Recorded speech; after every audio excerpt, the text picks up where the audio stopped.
The date is June 3rd, year 2286, and traders across global oil markets are focused on a number that may look stable on the surface, but is anything but settled. Brent crude ended May at $92.56 per barrel. On its face, that level appears calm, even muted. After months in which prices surged toward $120 and inflationary pressure forced the Federal Reserve back into interest rate debates it had hoped were behind it, $92 can feel like relief, like stability returning, like the crisis has eased. But that interpretation is misleading. That $92 level is not a sign of resolution. It is a pause in motion. A market suspended between two radically different futures, waiting for a decision that could arrive within 72 hours.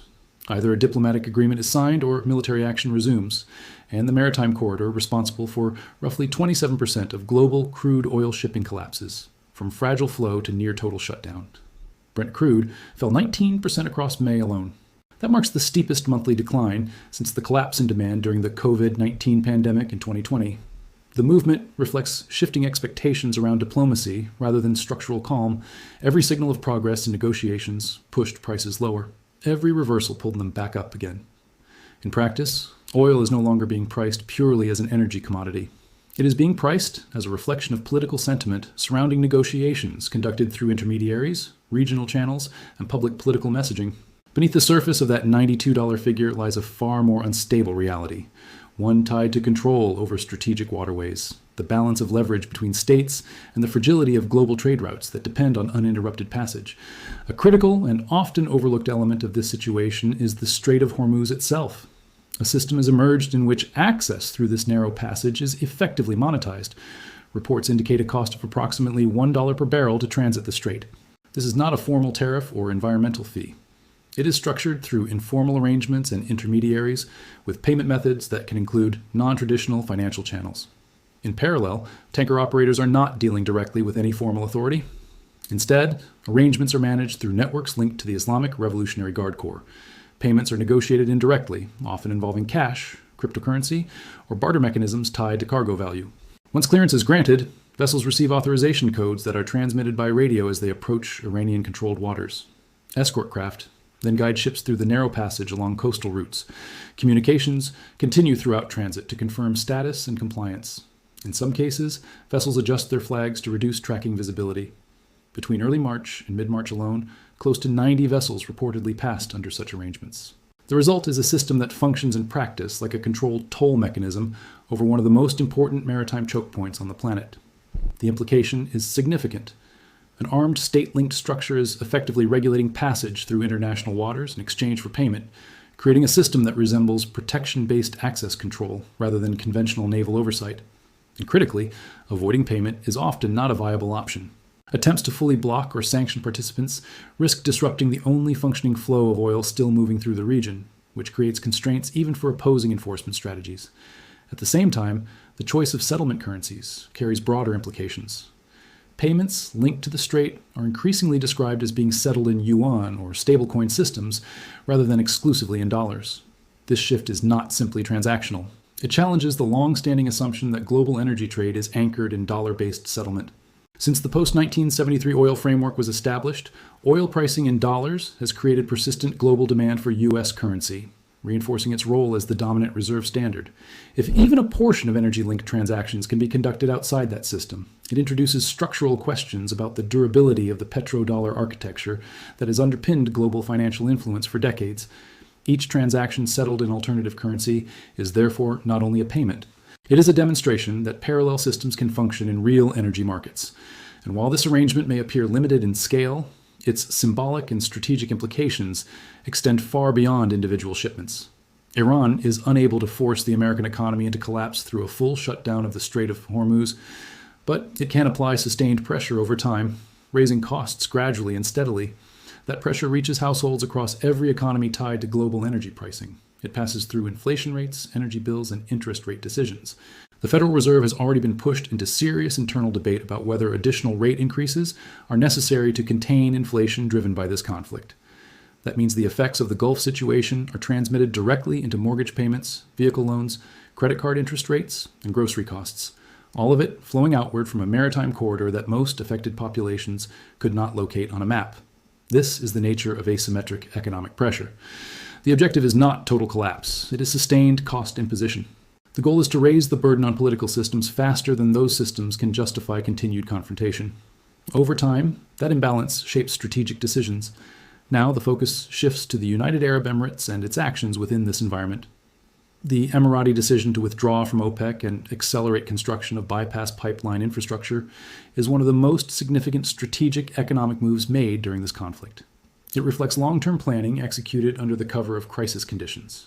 For years, prior to the escalation, the United Arab Emirates prepared for a production increase that was constrained by OPEC quota limits.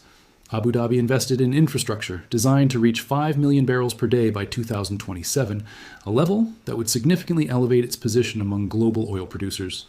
However, quota restrictions prevented full utilization of this capacity. The disruption in the Strait of Hormuz provided the political and operational opening needed to exit those constraints. With maritime routes already compromised by Iranian blockade activity, the UAE declared that the quota system had become incompatible with its national interests and logistical realities.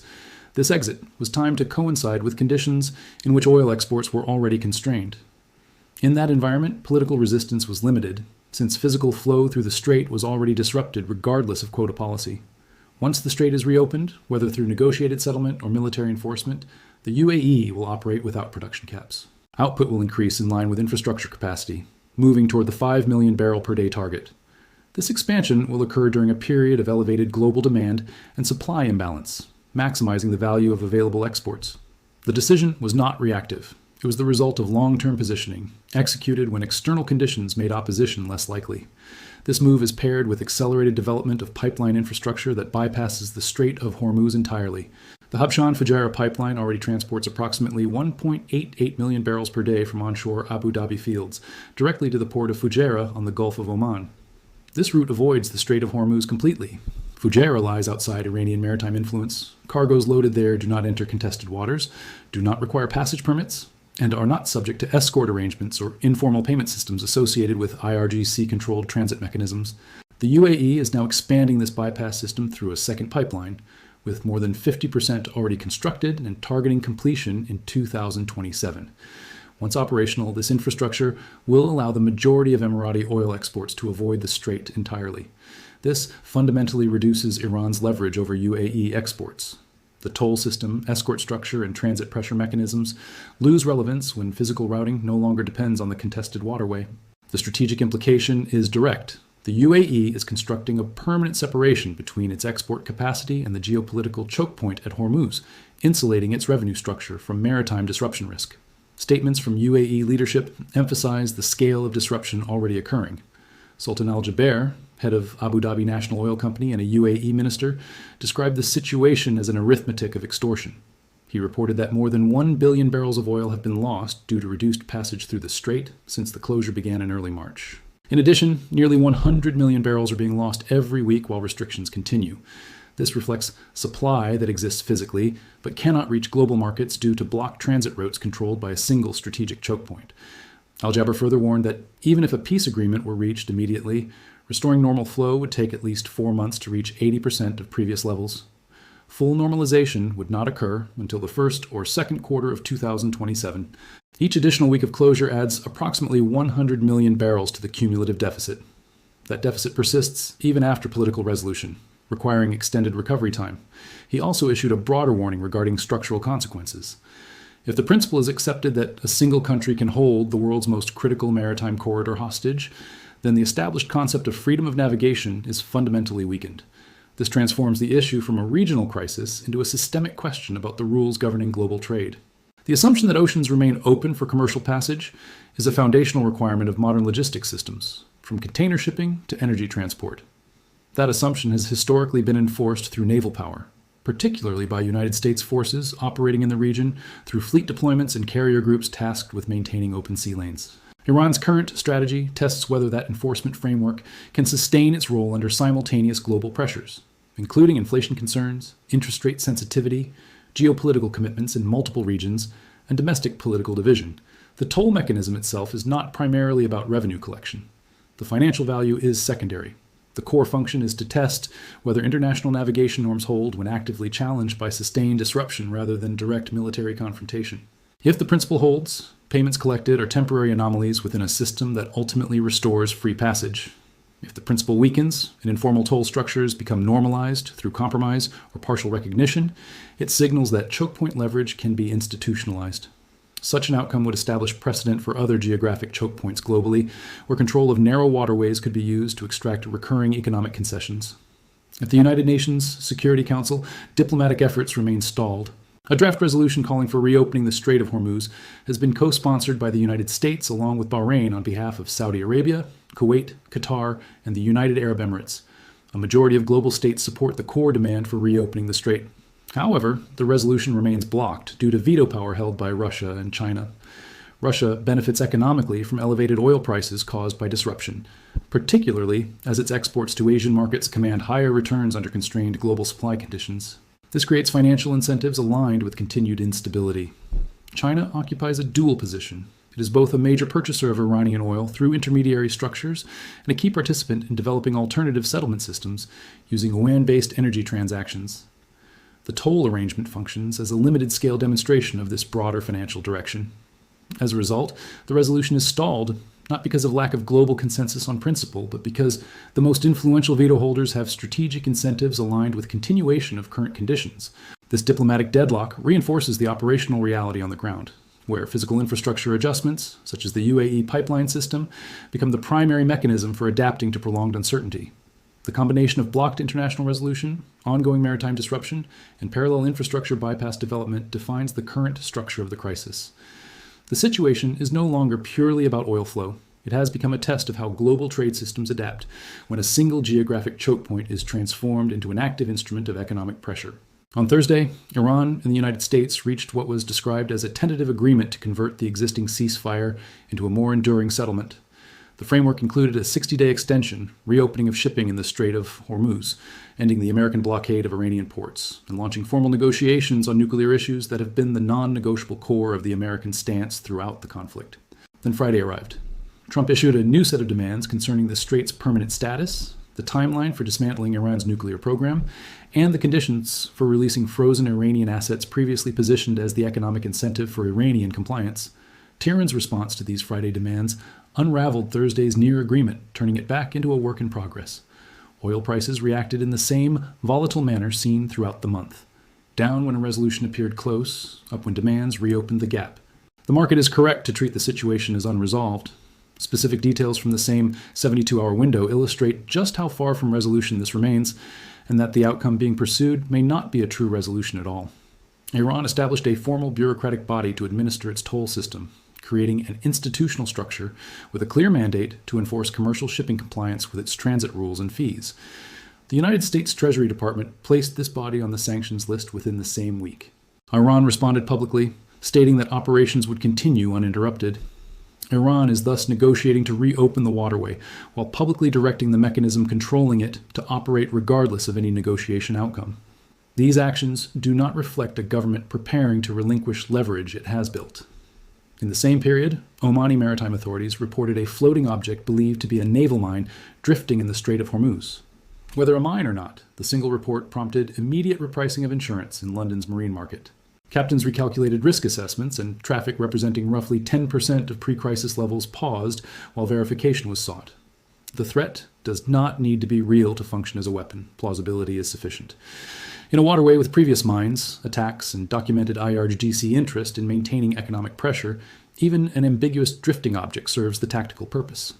Looking at the three actors most directly impacted, Iran's strategic position is critical. Military coverage has focused on the conflict extensively, but the economic dimension requires attention framed by Sultan al-Jabar's comments. Iran is militarily outmatched in any direct confrontation with American naval power in the Gulf. The IRGC knows this. Over 90-plus days of Operation Epic Fury, it lost its conventional naval surface force, missile city infrastructure, coastal hideout network, substantial fractions of its ballistic missile stockpile, air force, and functional air defense architecture. What Iran retains is geography. The northern coastline of the strait remains Iranian territory, enabling mine-laying, drone flights, and missile launches from coastal terrain that air campaigns cannot fully neutralize. The IRGC also retains a psychological weapon: doubt. A floating object that might be a mine, a patrol boat appearing near a non-compliant tanker, or a tracking drone all convey risk. One does not need to sink 50 tankers to close a waterway. Sinking two, as Iran did early in the crisis, suffices for every captain and insurer to calculate expected value independently. This is asymmetric warfare in its most economically refined form. Gulf Arab states face the acute consequences of their geographic and economic positions. They seek to avoid formal war with Iran and the chaos of a potential Iranian state collapse, while also preventing Iran from permanently establishing itself as the gatekeeper of their economic lifelines. They hedge aggressively. The UAE builds pipelines around the problem. They pursue UN resolutions they know will be vetoed to create an international legal record. They make calls to Trump to stake personal credibility on deals not authorized by the IRGC's hardline faction. They conduct covert strikes on Iranian infrastructure, confirmed by media outlets, calibrated to impose costs without formal escalation. Gulf states are active managers of a complex strategic situation, balancing immediate stability with long-term freedom from Iranian leverage. Israel's perspective is closely tied to the current diplomatic discussion. Strategic planners there have spent 20 years preventing an outcome that the 60-day ceasefire extension, with nuclear negotiations deferred, appears to permit. A settlement leaving Iran's missile arsenals, proxy networks, nuclear infrastructure, and toll system capabilities largely intact is viewed not as peace, but as a pause. During this pause, Iran can rebuild, regroup, and apply operational lessons learned during the conflict. The IRGC has been actively reconstituting systems during the ceasefire, repositioning solid fuel missiles and drone inventories. The 60-day extension provides 60 days of reconstitution under diplomatic cover. Israeli planners interpret this as postponing, not preventing, the next confrontation. America's position as of June 3, 2026, drives the calculations of other actors in real time. Trump's Friday demands. Collapsing Thursday's near agreement were not miscalculations. They reflect a consistent stance. No nuclear weapons for Iran. Decades of Iranian behavior cannot be reconciled in a deal whose main concession is a 60-day extension and a promise to negotiate major issues later. The critical question remains whether the world is willing to pay a technically affordable ransom. Resilience does not equate to immunity. At $92 per barrel, the economy bleeds slowly. Iran's calculation has been that gradual economic pain is more politically sustainable for Tehran than the cost of full American enforcement. Managing inflation, interest rates, elections, and commitments abroad may prevent the U.S. from fully implementing the outcome that no nuclear weapons and no toll system on international waters require. The deal that was near on Thursday and became a work in progress on Friday will determine whether the principle of free navigation retains force or whether the 21st century sees its first successful ransom of a critical international waterway establish a precedent for others. The $92 price appears calm, but the drifting object in the strait indicates otherwise. The Toll Bureau continuing operations, despite sanctions, demonstrates that Iran does not expect a definitive resolution. UAE pipelines being built across the desert show that regional strategists have already decided to bypass the principle rather than defend it. When the most clear-eyed players stop fixing the open sea and quietly construct their own safeguards, it signals expectations for the next decade. Watch the water, watch the drifting object, watch the Toll Bureau. Watch the second pipeline 50% complete. Watch the $92 number fluctuate as the next close becomes the next work in progress, and the 100 million barrels lost weekly add to the billion already gone. The water does not care about the $92 price. The real answer is being written in the strait. Please leave your thoughts about this content in the comments below. Thanks for watching. See you in the next one.